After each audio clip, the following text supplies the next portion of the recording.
So there are negotiations. We've been talking about this for a couple of days. Trump says that there are active negotiations between some leaders in Iran and the Americans, and he's touting this as going well and that we could be headed for a deal.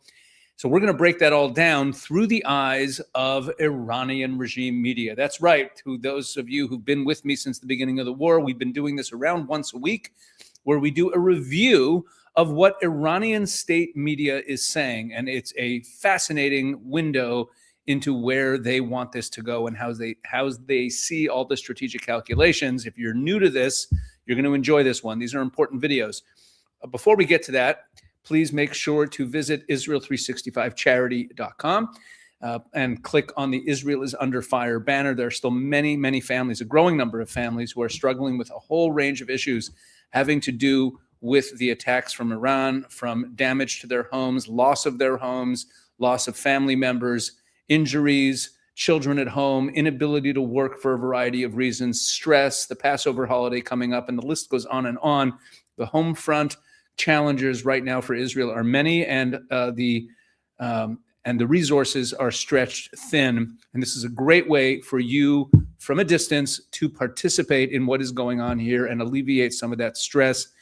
Go to Israel365charity.com and give to the Israel is Under Fire campaign. And Israel 365 is plugged in to all the best charities on the ground, and your dollar will go right to where it is needed most. So we're going to start this off with a short clip of President Trump from yesterday talking about where things stand. We killed all their leadership, and then they met to choose new leaders, and we killed all of them. And now we have a new group, and we can easily do that, but let's see how they turn out. We have really regime change. You know, this is a change in the regime because the leaders are all very different than the ones that we started off with that created all those problems. So this was, I think we can say, Jason, this is regime change, right? What makes you trust them? I don't trust anybody. I don't trust you. I mean, that's only because I know you. But if I didn't know you, I'd probably have more trust. But I don't trust anyone. Why bother? Why do you say that? Why do you say what makes you trust? Do you think I trust them? I don't trust them. Then why bother talking to them? Because they're going to make a deal. They're going to make a deal. They did something yesterday that was amazing, actually. They gave us a present, and the present arrived today. And it was a very big present worth a tremendous amount of money. And I'm not going to tell you what that present is, but it was a very significant prize. And they gave it to us, and they said they were going to give it. So that meant one thing to me: we're dealing with the right people. Is that nuclear related? No, it wasn't nuclear related. It was oil and gas related. And it was a very nice thing they did. But what it showed me is that we're dealing with the right people. Because, you know, you don't know, because the leadership was killed, all gone. Khomeini, all gone, as the expression goes, the past supreme leader. And then the new supreme leader was racked up, at a minimum racked up pretty good, and everyone else was gone. And then many of the people in the third tier are gone. But we're dealing with a group of people that I think turn out, and the present, the gift they made to us was very significant. And they said they were going to do it, and it happened. And they're the only ones that could have done it. Jennifer? Okay, so that's the opening of his remarks there from yesterday. And let's just unpack what we heard before we get to the Iranian state media. So first of all, you see something that I talked about right from the beginning of the war, from before the war, that there could be something that isn't regime change, and the Trump administration, could try to sell it as regime change. And you saw it right there on camera, where Trump is saying, this is regime change. This really is regime change. What he's trying to do, what he's doing is saying that dealing with these third tier, if you take his formulation, dealing with these third tier members of the regime is basically regime change because it's a different group of people.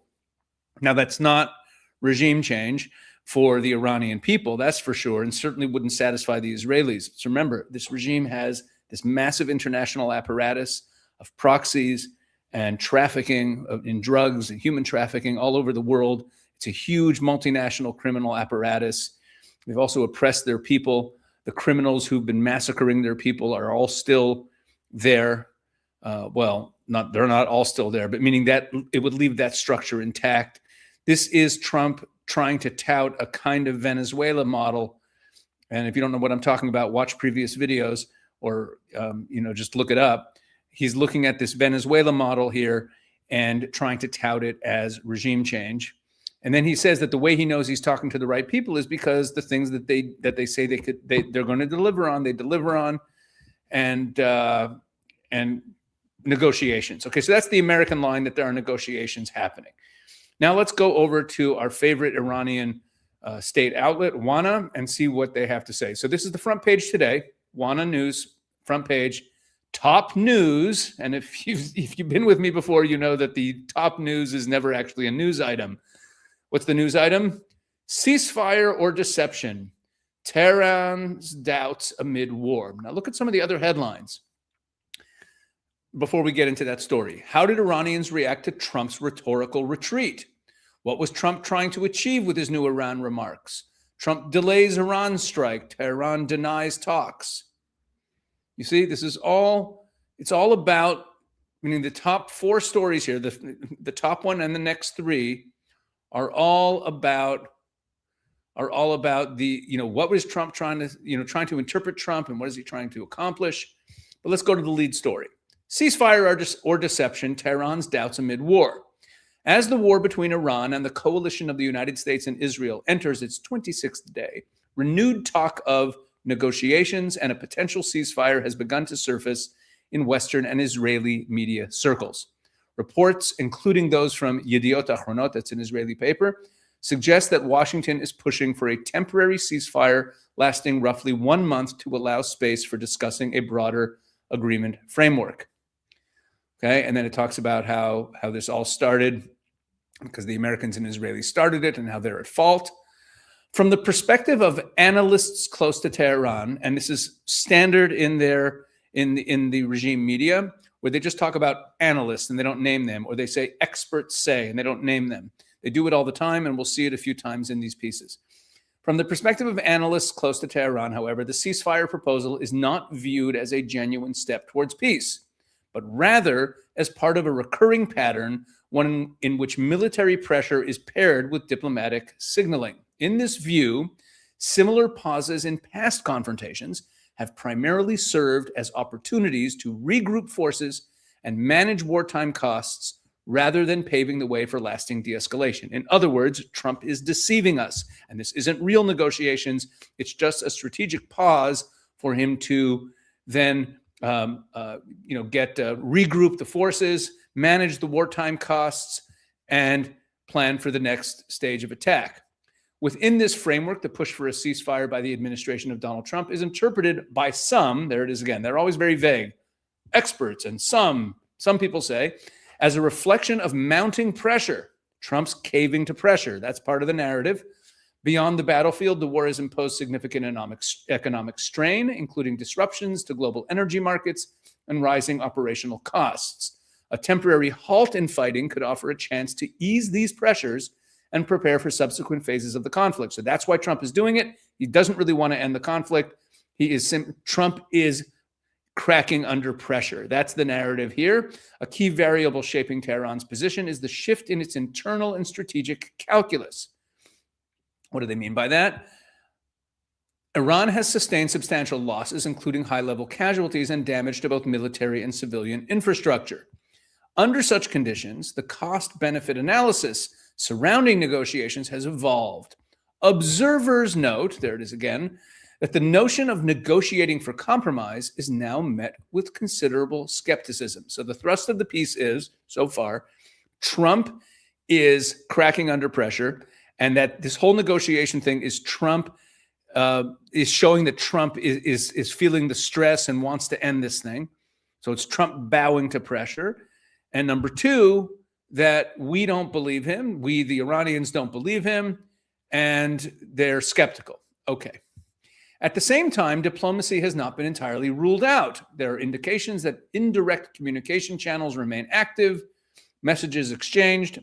However, Tehran's overarching stance centers on a core principle. And now we have a bolded sentence. Again, if you've seen these updates before, we always pay attention to the occasional bolded sentence. What does it say? Any pause in hostilities must be accompanied by credible guarantees preventing further military action. Now look at this piece. All this text, that's the only bolded sentence. Any pause in hostilities must be accompanied by credible guarantees preventing further military action. That is what they want. Any pause in hostilities, which means that if they cut a deal, it's going to come with, they're going to demand it's the only bolded sentence. Their demand is going to be a guarantee that there won't be further attacks, which raises a very important point. Do the Americans have the ability to guarantee that the Israelis won't carry out further attacks if the Israelis don't want to go along with this? And the Israelis have signaled in multiple ways that they don't believe in these negotiations. They certainly don't like who the Americans have chosen to negotiate with, if all the reports are true and they seem to be credible. I've talked about that in some previous videos. The Iranians are going to demand it. This position reflects a broader shift in the narrative of the war. Unlike the early stages, when the initiative largely rested with its adversaries, Iran is now seeking a more assertive role in shaping the terms of any potential end to the conflict. You see, here's what they're doing with the framing of where we are in the war, with these negotiations. Trump is looking at a negotiation with a vanquished enemy who is negotiating the terms of their defeat. That's how he's interpreting it. But that's not how they're seeing it. That is not how they're seeing it. That's not how they're framing it. They're framing it that Trump feels pressured, and because he's feeling pressured by oil markets and by other strains and domestic strains, he wants an off-ramp. And if he's being sincere, but we also don't believe that he's being sincere, but if we get our guarantees that there will really actually be an end to all attacks, then the regime can survive, and then we're willing to go along with a ceasefire. And we are being assertive. We're shaping the results. Okay? We're shaping the results. Trump is not imposing anything on us. Okay? Shaping the terms of any potential end to the conflict. In this context, accepting a ceasefire without securing fundamental conditions is seen as a strategic miscalculation. In sum, when the proposal for a one-month ceasefire may appear, or while it may appear on the surface to be a diplomatic opening, it is met with deep skepticism in Tehran. The continuation of intense military operations alongside diplomatic overtures suggests that the conflict has yet to reach a decisive turning point, and its outcome will likely depend on developments on the ground and the evolving balance of power in the weeks ahead. And then we have this one. Trump lacks balance. Iran's readiness forced enemy retreat. This is all from today. By the way, all the stories we're looking at are from today. So all in the same day's paper. So here we have this piece of news or analysis, whatever you want to call it. A member of the National Security and Foreign Policy Commission of the Parliament stated that Trump lacks balance in his speech and emphasized that Iran's readiness for reciprocal response has caused the enemy to retreat. Look at that opening line. Trump lacks balance in his speech, and Iran's readiness for reciprocal response has caused a retreat. Okay, so this is how they're shaping it, right? The Americans are panicking, or at the very least under pressure, and they're now retreating. Ismail Kosari reacted to the contradictory remarks of the U.S. president by describing him as arrogant and selfish, noting that Trump often retreats when faced with Iran's firm reaction. The Tehran representative described threats against infrastructure, right, as a sign of this, of his erratic nature. He noted that based on Iran's decisive reaction and the pressure from regional countries regarding the risks to the people of the region, Trump extended his self-imposed deadline. In other words, the extension of the deadline of Trump's ultimatum was because Trump himself is unsure and is under pressure and is buckling under pressure. Kausari stated that the enemy is waging psychological warfare to influence public opinion, but Iran has already anticipated these moves. They're a step ahead. He emphasized that while the enemy lacks sound judgment, Iran takes these matters seriously and remains fully prepared for a reciprocal response to any action.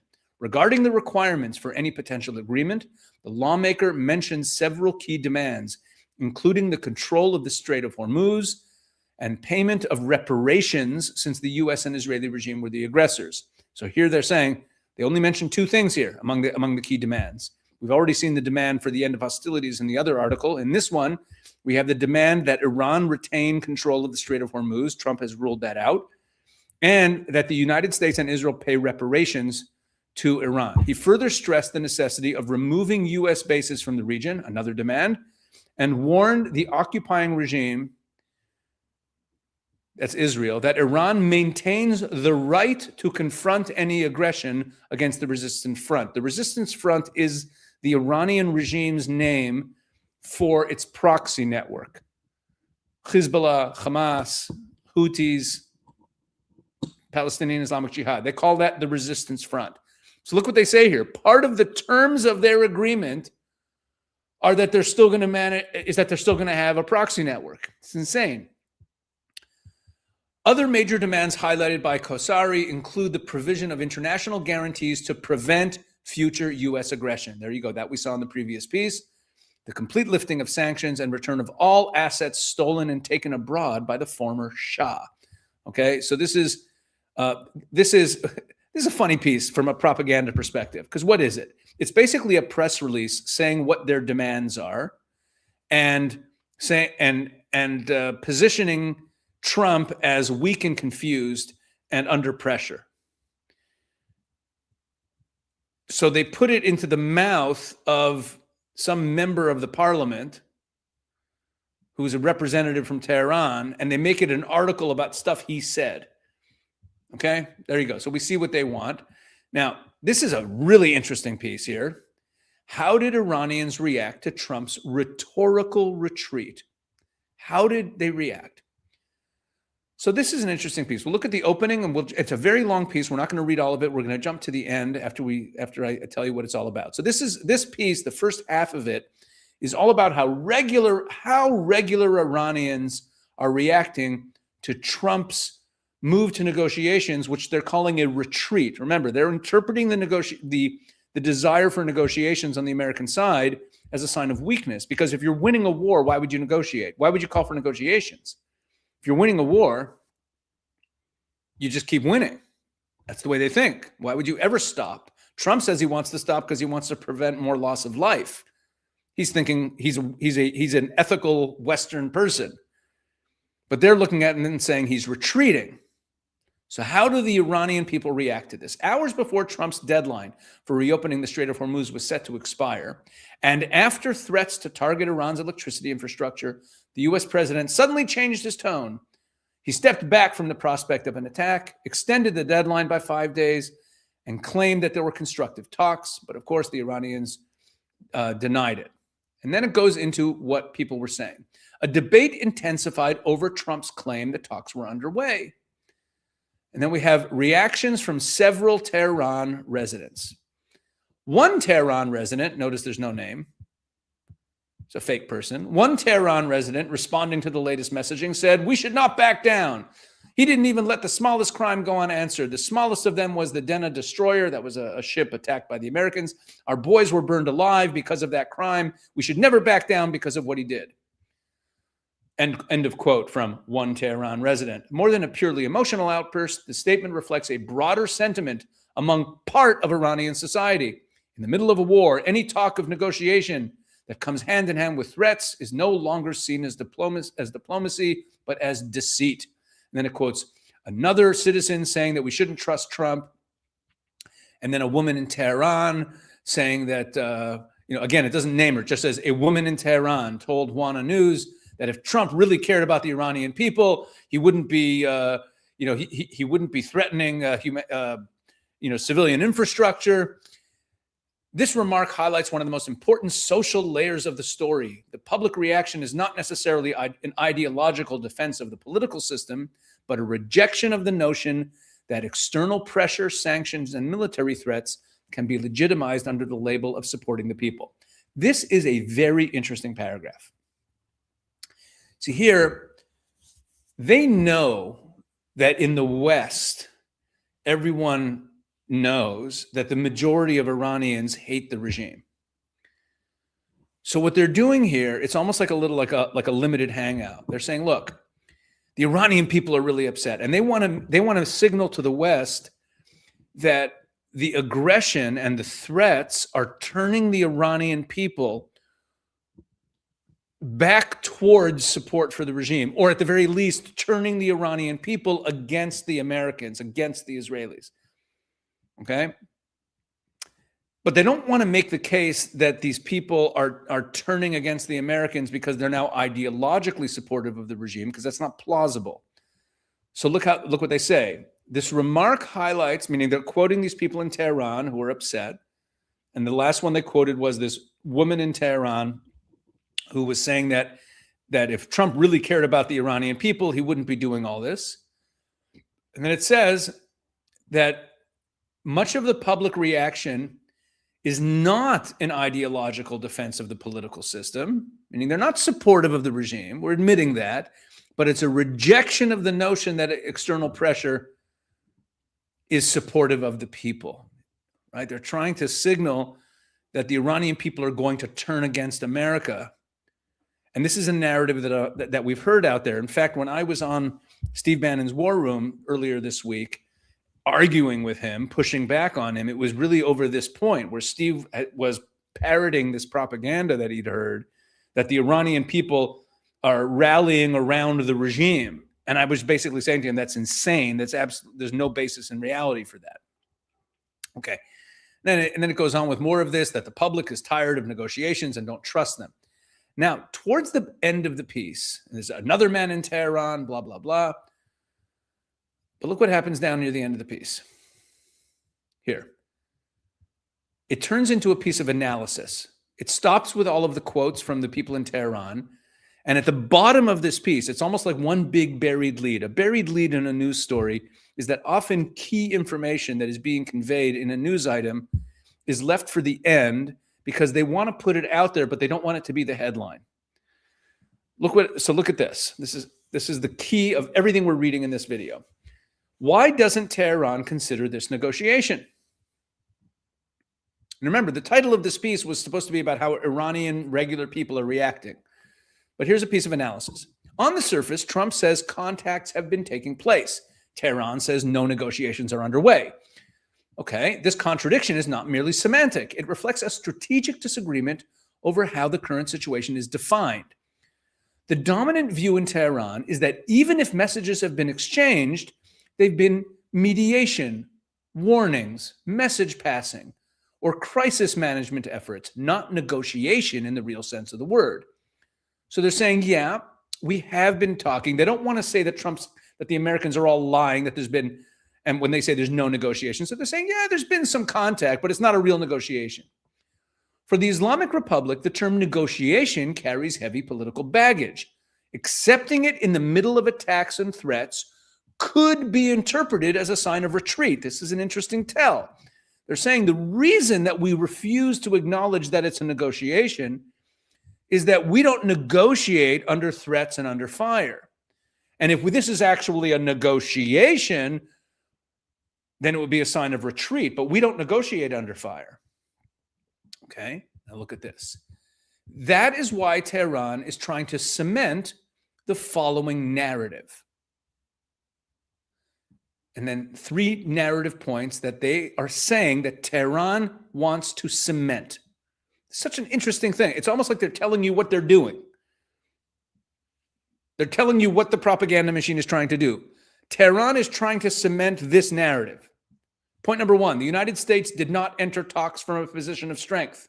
Point number 2, rather, after threatening Iran's vital infrastructure and recognizing the potential costs of escalation, it moderated its tone. In other words, Trump threatened to bomb the energy facility or the electrical facility and then realized it was a mistake and then backed off. So the United States is not in a position of strength. Trump made a mistake And now, by claiming constructive talks, it, meaning the United States, is trying both to calm markets and preserve an image of psychological superiority. At this stage of the crisis, Trump's remarks about postponing an attack, the Strait of Hormuz, and constructive talks cannot be viewed as a simple diplomatic statement. They serve simultaneous purposes on three fronts. Okay, so now they're saying that Trump's whole postponement of the attack and talking about how this constructive dialogue is not just a diplomatic statement, but it's actually a strategic move, and this is what it's trying to accomplish. Number one, the military front, a temporary reduction in the likelihood of a direct strike on Iranian infrastructure without fully abandoning the threat. In other words, Trump extends the deadline, and that way he can back off of striking the infrastructure, but he hasn't abandoned the threat.